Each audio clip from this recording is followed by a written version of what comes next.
Hello and welcome to the second in our new Spotlight feature series for Stronghold Warlords here on YouTube. In this new series we're going to be delving into the game's sim-focused gameplay, new siege mechanics and other features you can expect to enjoy in the game next year. We'll be paying close attention to your questions and comments about Stronghold Warlords since the reveal, and two things that keep coming up are troops and walls. Discussion around troop numbers, movement and formations come up pretty much under every Stronghold video on YouTube, as does discussion of the various wall systems in the game, and that's what we're going to be talking about today. Mechanics for troops and walls can vary quite a bit between titles, with everyone having their own favourite.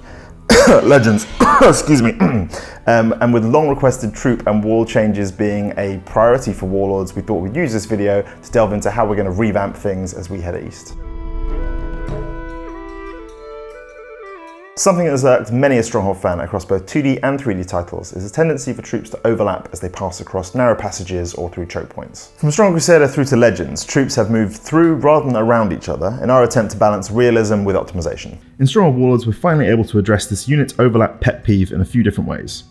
Firstly, troops will try to route around other units and soft push them out of the way, moving through gaps in a friendly unit's formation rather than just walking straight through them like some kind of weird feudal ghost.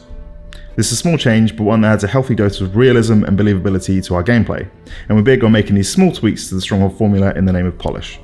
It's also pretty satisfying and even relaxing to watch. Look at that. Ah. In Stronghold Warlords, troops will occupy physical space on the battlefield, adjusting their positioning and even formations to account for the presence of other friendly units. So if you go ahead and march an entire squad into the middle of another squad, these two sets of troops will slowly push each other apart. While this won't be too noticeable with smaller squads of units, it makes a big difference with larger groups, allowing players to clearly pick out the troops they want or need to command for a certain task. While your troops won't be quite as nice about personal space with enemy units, they will respect them far more than in the past. What I mean here is that troops will no longer pass through friendly units to attack enemies, giving the larger attacking force an unrealistic and unfair advantage. Instead, your units will form up against the enemy and either move around the sides if they can, or simply wait for those brave frontline troops to fall in the line of duty. Formations will be a big part of Warlords, so we're also making a few changes to how units move around obstacles in the game world. In Warlords, whether your troops are trying to get through a difficult choke point, castle wall, or their own buildings, they will stay in formation as a single unit. Bannermen, formations, and discipline are what we want players to see when they survey their grand armies before an epic siege, and this is another small way we're hoping to accomplish that. So wherever they are, your Law soldiers will hold the line and stay with you, just like Russell Crowe in Gladiator. Speaking of small changes, we've also finally been able to add something that's been bugging our coders and designers for years, namely the ability to see units with a sort of X-ray outline when they're being obscured behind large objects.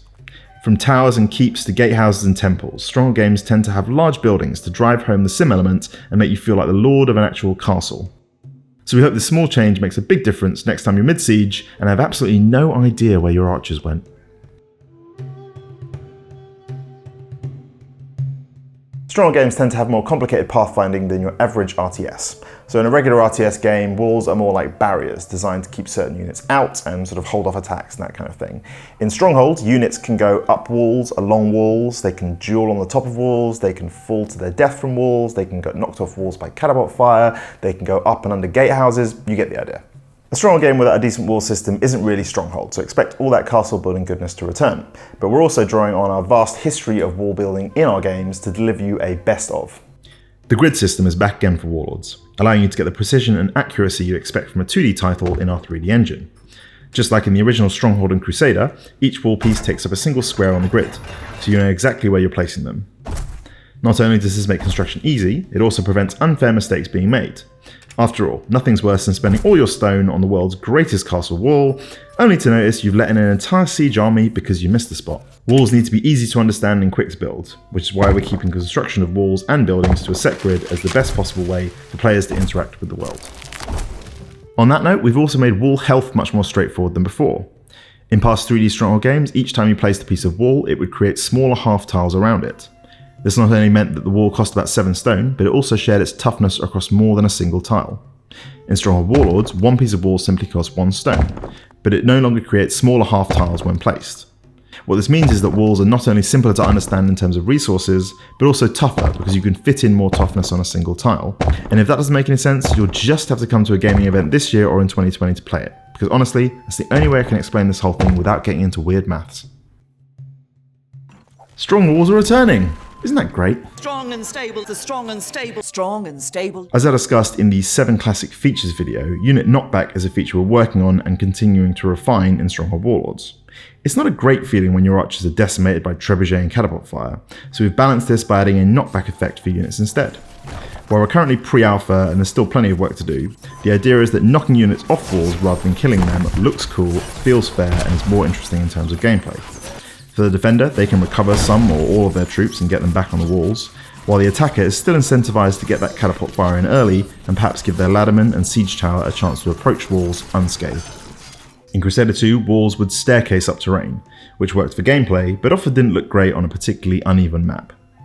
In Warlords, walls hug terrain, so if your castle is nestled between 2 small mountains, you can go ahead and build that Helm's Deep style wall right up the cliff face. We mentioned the possibility of a Great Wall of China style custom map in our last video, but this new feature has a number of benefits, making for less buggy and more aesthetically pleasing castle walls. So that was a few small changes we're hoping will make a big difference to your moment-to-moment gameplay when building walls and ordering troops in Stronghold Warlords. Polish and quality of life improvements are a huge priority for us going forward, and we hope that's apparent in the final game. If you have any questions or comments, make sure you leave them below, as we're planning a post-reveal Q&A very soon. This will be your first chance at this relatively early stage in development to ask coders, design, about things that you want to know about Stronghold Warlords and about where we're headed with development. If you like the sound of these gameplay tweaks, be sure to wishlist the game on Steam to find out about any betas, launch discounts, and the release date. And as always, if you like the video, make sure you give us a like and subscribe here on YouTube for more Stronghold goodness every month.